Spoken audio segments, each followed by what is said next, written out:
नेपाल टेलिभिजनका लागि जय Bajrangbali media house private लिमिटेडको प्रस्तुति विकास र बहस। आदरणीय दर्शकवृन्द नमस्कार। नेपाल टेलिभिजनका लागि जय बजरङ्गबली मिडिया हाउस प्रालीको प्रस्तुति रहेको कार्यक्रम विकास र बहसमा यहाँलाई हार्दिक स्वागत गर्दछु। म शेखर खनाल। नेपाल टेलिभिजनबाट हरेक शनिबार बिहान प्रसारण हुँदै आइरहेको कार्यक्रम विकास र बहसमा हामीले विभिन्न सेक्टरका विषयवस्तुहरूलाई समेटेर यहाँहरूको माझ प्रस्तुत गर्दै आइरहेका छौँ।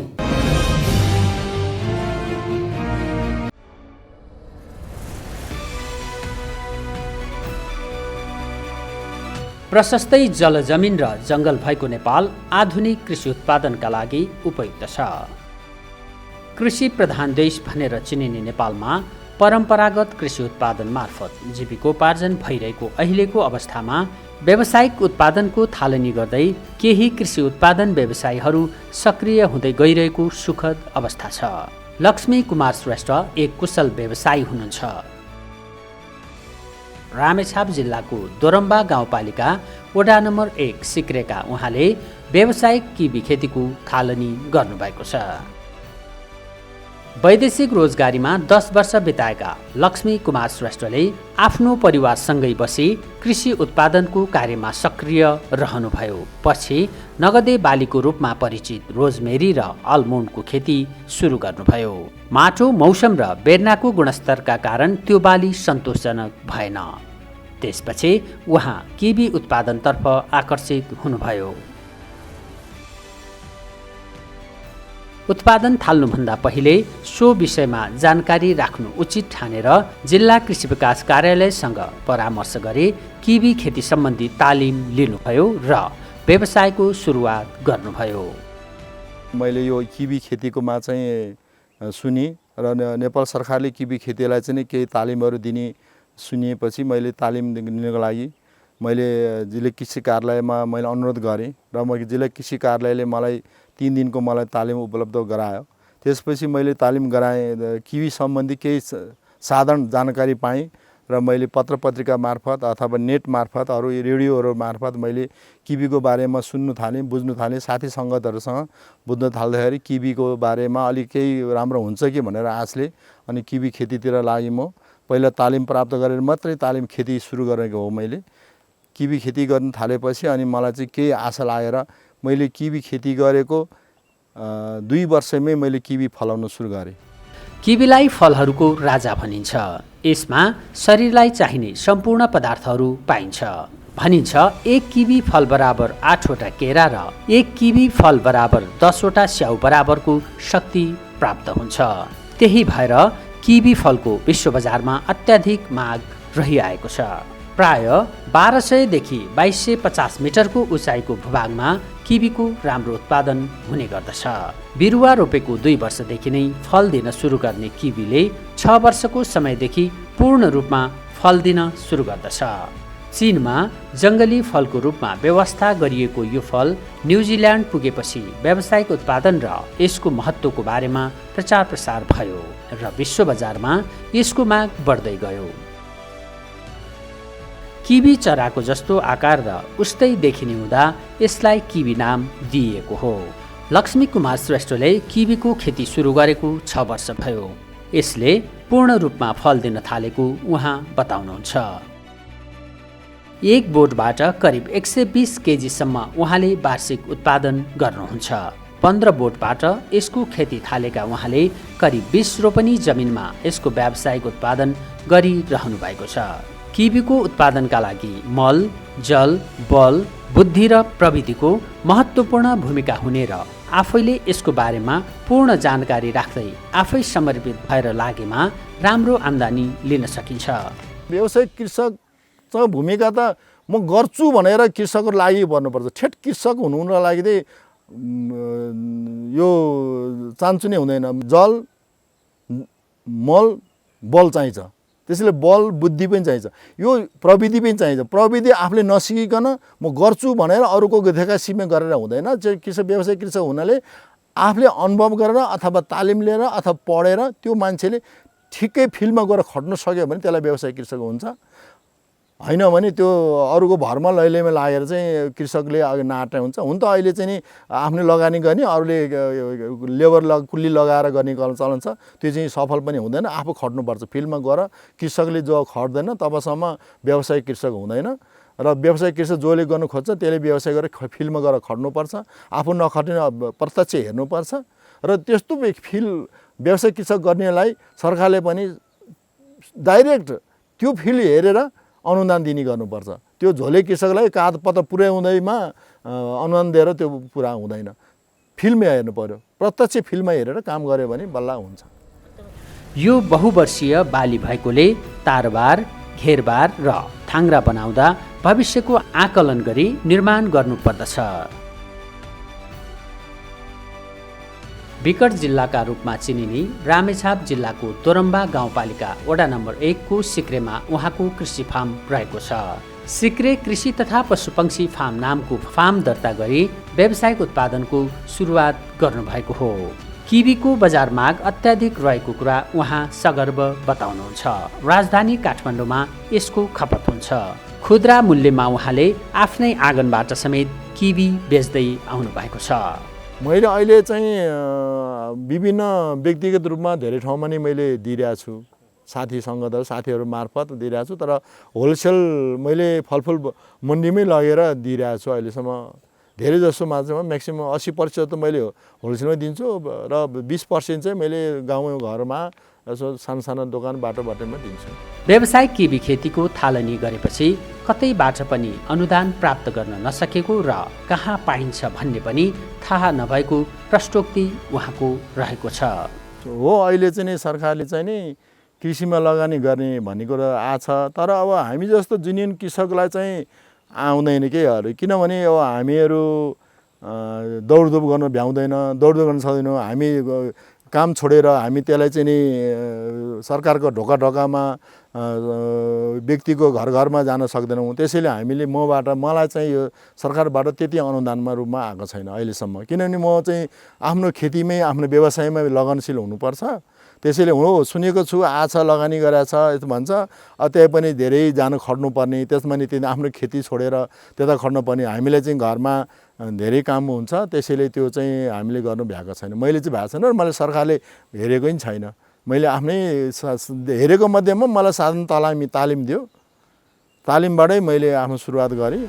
किवीको व्यावसायिक उत्पादन गर्न चाहनेहरूका लागि उपयुक्त जमिन छनौट गरी 1 मिटर बराबरको लम्बाइ, चौडाइ र गहिराईको खाल्डो खनेर 1 महिनासम्म खुल्ला राखी त्यसमा भएका विषाणु र कीटाणु हटाउन आगो लगाएपछि मात्र कम्पोस्ट मल, रासायनिक मल र अर्ग्यानिक मल सहित विषादी राखिएको 1 हप्तापछि मात्र किवीको बिरुवा रोप्नु पर्दछ।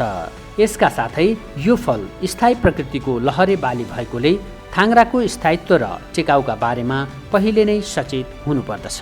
करिब 60 देखि 100 वर्ष यसको आयु रहने कुरा विज्ञहरूको भनाइ छ। लक्ष्मी कुमार श्रेष्ठ नेपाली माटोमा जन्मिएका कुशल व्यवसायी हुनुहुन्छ। उहाँले व्यावसायिक किवी खेतीबाट आय आर्जन गर्न सकिन्छ भन्ने कुरा प्रमाणित गर्नुभएको छ। यस्ता व्यावसायिक उत्पादकहरूलाई पहिचान गरी प्रोत्साहन बढाउनु राज्यको दायित्व हो।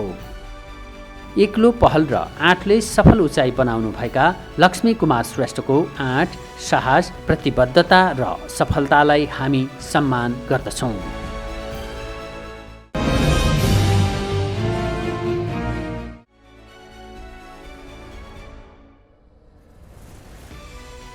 व्यावसायिक उत्पादन मार्फत आय आर्जन बढाउने उद्देश्यले अहिलेको युवा पुस्ता व्यावसायिक खेतीपातीतर्फ आकर्षित भएको छ।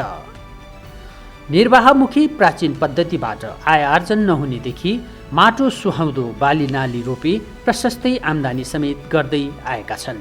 नवीन प्रविधिको प्रयोग र बजारको आवश्यकता अनुरूपको उत्पादनले राम्रो मूल्य पाउने हुँदा यसतर्फ आकर्षण बढ्दै गएको हो। सरकार पनि आयातलाई विस्थापन गरी उत्पादनमा आत्मनिर्भर हुन विभिन्न खाले अनुदानका कार्यक्रमहरू सञ्चालन गर्दै आइरहेको छ। तर समग्र व्यवसायलाई यसले समेट्न सकेको छैन। तर पनि उत्साहित व्यवसायीहरूले आफ्नै लगानी मार्फत घर घरमा आर्थिक समृद्धि भित्र्याइरहेका छन्। यसको प्रत्यक्ष उदाहरण हो खैरहनी नगरपालिका वडा नम्बर 4 चितवनमा अवस्थित चौधरी केरा फार्म।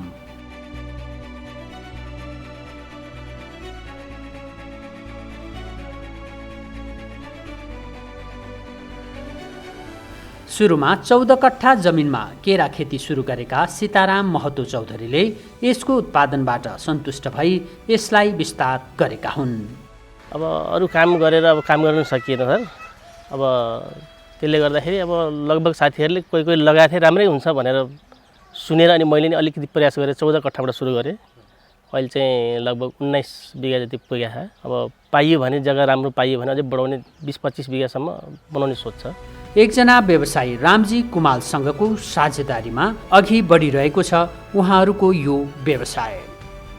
मालभोग जातको केराबाट अहिले राम्रो आम्दानी प्राप्त भइरहेको छ। मैले गरिरहेको चाहिँ अहिले मालभोग केरा हो सर। यो मालभोग केरालाई चाहिँ लगभग जस्तो अब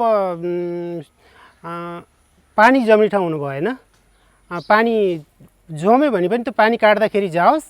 र यो रोप्ने भनेको तपाईँको यो माघ फागुन चैत वैशाख जेठसम्म रोपिन्छ।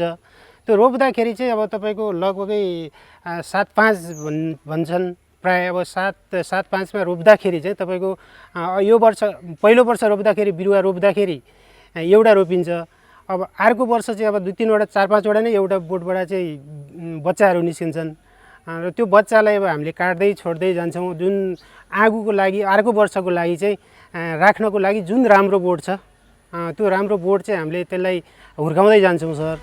केरा उत्पादन नेपालको पहाड तथा तराई क्षेत्रमा हुने गर्दछ।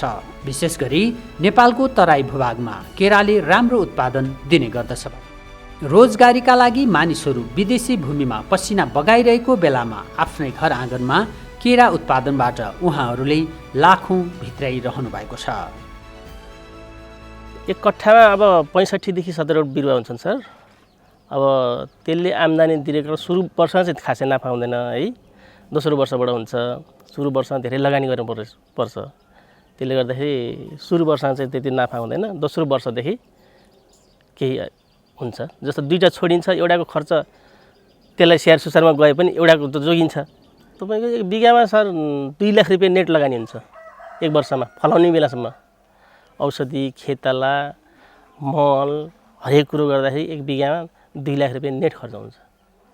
राम्रो बनाउनु भयो भने केरा 4 देखि 6 लाखको हुन्छ। फेरि केरा उत्पादन व्यवसाय राम्रो आय आर्जन हुने व्यवसाय हो। तर यसलाई मल, बिउ, विषादी र राम्रो रेखदेखको आवश्यकता पर्दछ। तब मात्र यसले राम्रो फल दिने गर्दछ। प्रति गोटा 5 रुपैयाँका दरले बोटबाटै काँचो केरा बिक्री हुने गर्दछ। बजारमा सरदर 10 रुपैयाँ प्रति गोटामा बिक्री हुन्छ। सरकारले बजारको व्यवस्थापनतर्फ चासो दिए व्यवसायीहरू सिधै खुद्रा व्यवसायीहरूसँग समन्वय गर्न पाउने थिए। यदि त्यसो भएमा व्यवसायीहरूले थप आम्दानी गर्न सक्ने र उपभोक्ताले पनि 1-2 रुपैयाँ सस्तोमा केरा खरिद गर्न सक्ने थिए। त्यसो हुन नसक्दा बिचौलियाहरूलाई मोटाउने अवसर मिलेको छ। हामीले चाहिँ अरू कति लगानी गरेर हामीले के उत्पादन गरेको छ सर होइन। जब हामीले यो उत्पादन हुन्छ, उत्पादन भइसकेपछि तपाईँको केरा यो ठाउँमा लगेर बेच्ने भन्ने कुरो त्यो हुँदैन सर। किनकि अब यो बिचौलियाहरू आउँछन्। बिचौलियाहरूले चाहिँ अब लैजान्छ। बिचौलियाहरूले लाँदाखेरि अब हामीले सही मूल्य त पाउँदैनौँ। बिचौलियाले नै बिचमा अब कति % त उनीहरूले फाइदा खाइरहेको हुन्छ। हामी जुन किसानलाई त्यो एकदम मार्छ सर। हामी मारमा परिरहेका छौँ। केरा जति स्याहार गर्यो त्यति नै उत्पादन हुने फल हो। यसलाई आवश्यकता अनुरूप मल, विषादी उपलब्ध हुनै पर्दछ। राम्रो कोसा लागोस् भन्नलाई मल र विषादीको मात्रा मिल्नु पर्दछ, जसले फल्दै गरेको केरा र हुर्कदै गरेको सानो बिरुवालाई फाइदा हुन्छ। समय समयमा विषादीको प्रयोगले फल र बिरुवामा लाग्ने रोग तथा किराहरूबाट मुक्ति मिल्ने गर्दछ। यसलाई सुरुमा त अब केरालाई गानो बनाउने सर। त्यसपछि कति लम्बाइ चौडाइमा रोप्ने, त्यो अनुसार 4 देखि 5 हातको फरकमा खाल्टो खन्ने, त्यो खाल्टोमा मल राख्ने, मल राखेर त्यो गानोलाई पुरिदिने। बिस्तारै त्यो बढ्दै जान्छ, माथि निस्किँदै जान्छ। अनि त्यसलाई चाहिँ बिस्तारै अलिक बढेपछि त्यसको पातहरू काट्ने, त्यसलाई चाहिँ भिटामिन दिने, किरा लाग्ने विषादी दिने। अनि त्यसलाई त्यसरी नै भिटामिनहरू दिँदै जाने, पात काट्दै जाने, त्यसलाई बढाउँदै लाने सर। त्यो बिरुवा अब मलजल पुग्यो भने त 1 वर्षभित्र ठ्याक्कै वर्ष दिन बेच्न लागेको हुन्छ। यदि त्यसको स्याहार सुसार कम पुगेन भने अलिक टाइम लाग्छ सर। व्यवसायमा विश्वास महत्त्वपूर्ण कुरा हो। दुई सहकर्मीहरूको विश्वासले फैलिएको हो यो केराको साम्राज्य। एकता नै बल हो र विश्वास नै फल हो भने चाहिँ दुवैजनाको बल र विश्वासले चुलिएको यो व्यवसाय वैकल्पिक पेशा र व्यवसाय गर्न चाहने व्यक्तिहरूका लागि प्रेरणा पनि हो। फुलफेड त राम्रै छ सर। अब गर्न सक्दाखेरि चाहिँ मल समयमा मल पनि पाइएन सर। यो वर्ष मल हाल्न पाइएन। मलको पनि एकदमै गाह्रो भइरहेको छ नेपालमा। मल पनि हाल्न पाइएन। यो केरालाई धेरै चाहिने भनेको मल नै रहेछ सर। मल पानी यो हो। अब अहिले अब मल नै हाल्न पाइए छैन। अब आउने वर्ष त अब उत्पादन होला नहोला। अब लगानी गरिरहेछ, खर्च गरिरहेछ। आफ्नै माटोमा आफ्नै परिवारसँग बसी बसी घरमै आम्दानी भित्राउन सकिन्छ भन्ने प्रमाण आँखै अघि देखाएका रामजी कुँवर र सीताराम चौधरीको यो साहसलाई मान्नै पर्दछ। त्यही 5-7 वर्षसम्म लगातार गइरहन्छ। एकचोटि रोपेपछि त्यसबाट बच्चा उत्पादन भइरहन्छ। त्यही बच्चा बढाउँदै लाने। मल बिउ लगायत सहजै उत्पादन जस्तो अहिलेसम्म मल पाइएन। मल नपाएर अहिले केरा बिग्रियो, हाल्न पाइएन। यो समयमा मल चाहिँ पाइदिएदेखि हैन अब कम ब्याज दरमा अलि ऋण लगानी गरिदिएदेखि किसानलाई चल्न सजिलो हुन्थ्यो भन्ने आशा हो। चितवन जिल्लामा सफल उद्यमीका रूपमा परिचित यो जोडीले सरकारले कृषि उत्पादन व्यवसायीलाई प्रदान गर्दै आएको कुनै पनि प्रकारको अनुदान प्राप्त गरेको छैन। कृषकहरूका लागि आएको अनुदान बीच बाटोमै हराउँछ भन्ने सुनेको यो जोडी सरकारले असली कृषकहरूको पहिचानमा चुक्नु हुँदैन भन्ने विचार व्यक्त गर्दछ। अब हामी सरकारसँग के चाहन्छौँ भने यत्रो ठुलो किसानलाई अब केही पर्सेन्ट अनुदान स्वरूप कति ठाउँमा पाइराखेको छ भन्ने कुरो सुनिन्छ। एक वर्ष पोहोरको वर्ष धाइयो पनि, हिँडियो, मन्त्रालयसम्म पनि पुग्यो। तर त्यो पोहोरको वर्ष त हामीले पाइएन यो अनुदान भन्ने कुरो। अब के अनुदानै नभए पनि तपाईँको ब्याज बिना गर्ने तरिकाले लोन मात्रै सरकारले उपलब्ध गराइदिनु भए पनि हामी किसानलाई धेरै राहत हुन्थ्यो जस्तो लाग्छ सर। अब मल बिउको समयमा उपलब्ध गराइदिए हैन, अनुदानहरू पाइदिए र बजारको सुविधा मिलाइदिएदेखि राम्रो हुन्थ्यो भन्ने। निजी क्षेत्रबाट बिना सङ्कोच करिब 20 बिघा क्षेत्रफलमा केरा खेतीबाट मनज्ञ लाभ लिँदै आएको चौधरी केरा फार्म नेपालको नमुना केरा फार्म हो। यसबाट वैकल्पिक पेशा व्यवसाय गर्न चाहनेहरूलाई सकारात्मक सन्देश प्रवाह भएको छ। यस व्यवसायमा संलग्न यो जोडी मुलुककै उदाहरणीय जोडी बन्न सकोस् हार्दिक शुभेच्छा व्यक्त गर्दछौँ।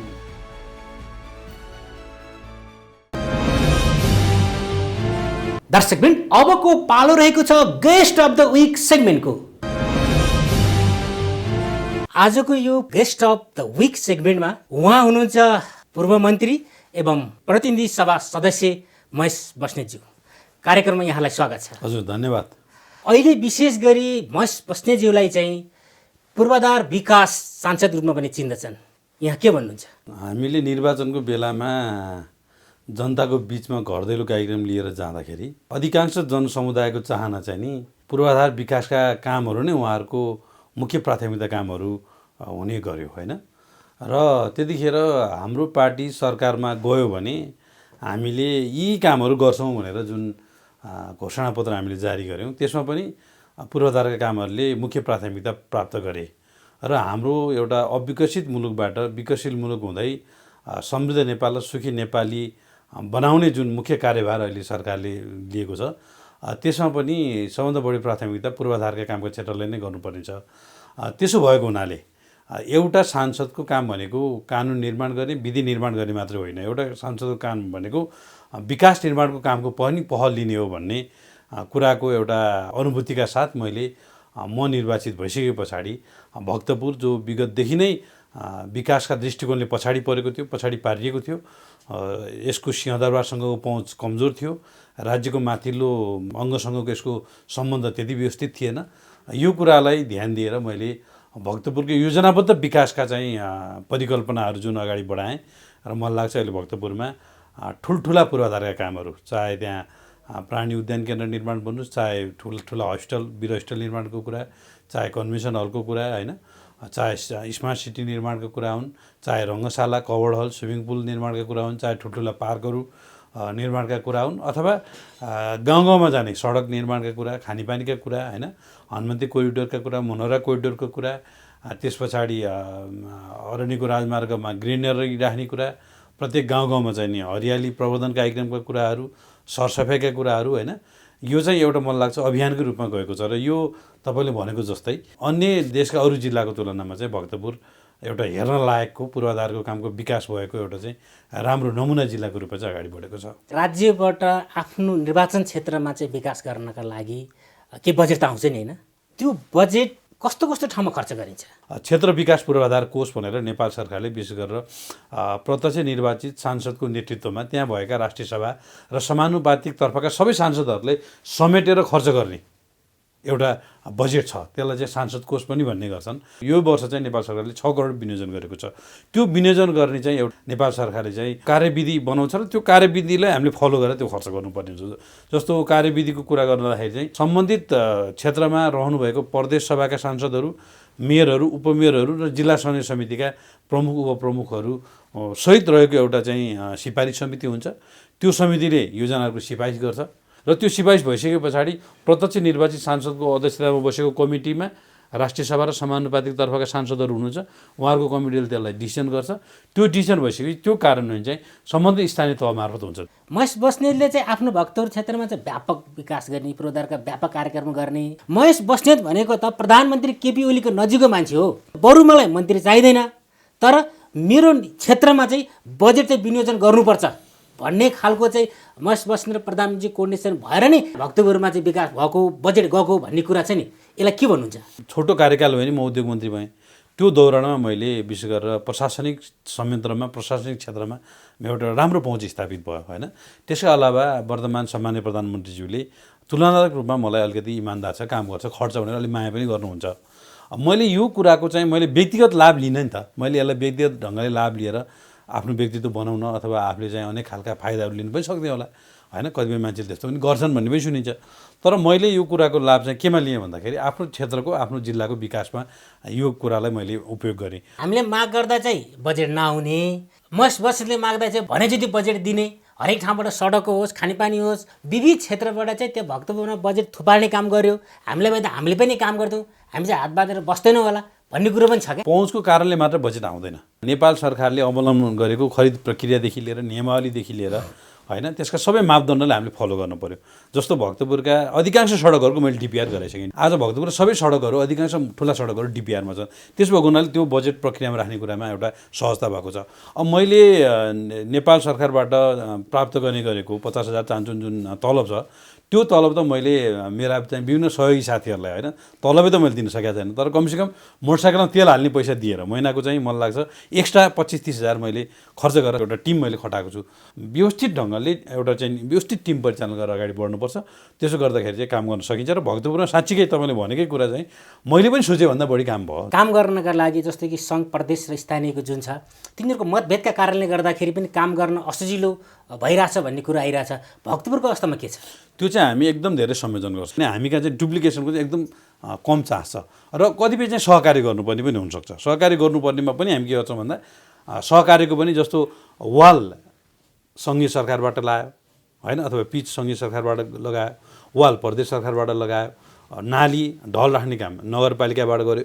हामीले कतिपय योजनाहरू सहकारी पनि गरेका छौँ, होइन। त्यो सहकारी गर्नेमा पनि त्यसको हामी कामको चाहिने जुन क्वान्टिटी नै छुट्याइदिन्छौँ। भोलि चाहिँ त्यसमा डुप्लिकेसन नहोस्, भोलि अनेक खालका क्वेसनहरू नआउन् भन्ने ढङ्गले चाहिँ हामी सहकारी यो मोडलमा गरेका छौँ। त्यस भएको हुनाले भक्तपुरमा चाहिँ 3टा तहका सरकारको बिचमा चाहिँ योजनामा डुप्लिकेसन हुने र समस्या हुन्छ। भक्तपुरको मात्रै नभएर एज अ होल नेपालकै कुराकानी गर्दाखेरि सङ्घ, प्रदेश र स्थानीय, जस्तो कि स्थानीयमा जाउँ, हामी स्थानीय पनि हाम्रो स्वायत्त जस्तो हो, हाम्रै आफ्नै सरकार छ, हामी आफ्नै तरिका चलाउँछौँ भने सङ्घलाई अथवा प्रदेशलाई नटेरेर आलटाल पारेर यो टोटल समस्याको लागि उहाँहरूलाई यहाँ के सन्देश दिन चाहनुहुन्छ? स्रोत साधन खोज्दा चाहिँ सङ्घतिर फर्केर हेर्ने अथवा केन्द्रतिर फर्केर हेर्ने, अनि काम गर्दा चाहिँ नि म यो सबै कुरा भन्ने खालको कतिपय ठाउँमा देखिन्छ छिटफुट। त्यो कुरा चाहिँ नि मलाई लाग्छ आज सङ्घीयताको भावना र मर्म त्यो होइन। आजको नेपालको संहिता भनेको चाहिँ तिनै तहको सरकार तर यिनै कुरा मिलेर धेरै गर्ने। ठाउँमा देखिएको छ। बजेट दिने अनि आफ्नो काम त्यसपछि छैन काम, चुप लाएर बस्ने भन्ने अवस्था जुन देखिरहेछ, यो प्रवृत्ति गलत होइन? एकदम यो गलत प्रवृत्ति हो। संहिता कार्यान्वयनको हामी अब 2 वर्ष पुग्दैछौँ स्थानीय तहको निर्वाचन भएको होइन, यसलाई सरकारले गम्भीरताका साथ समीक्षा गर्ला। अब त्यसका अलावा कतिपय कुराहरू के छ भने जस्तो सङ्घीय सरकारमा महालेखा परीक्षक छ होइन, प्रदेशमा पनि लेखाको अडिट गर्ने सिस्टम छ, तर स्थानीय तहमा अहिलेसम्म त्यो अडिट गर्ने सिस्टम पनि व्यवस्थित छैन। नगरपालिकाले मनोनित गरेको, गाउँपालिकाले मनोनित गरेको अडिटरले नै त्यो कुरा चाहिँ उसले गर्छ, अथवा उसैको आन्तरिक लेखा अब पालले राखेको हिसाबबाटै त्यो फर्सेट हुने गर्छ।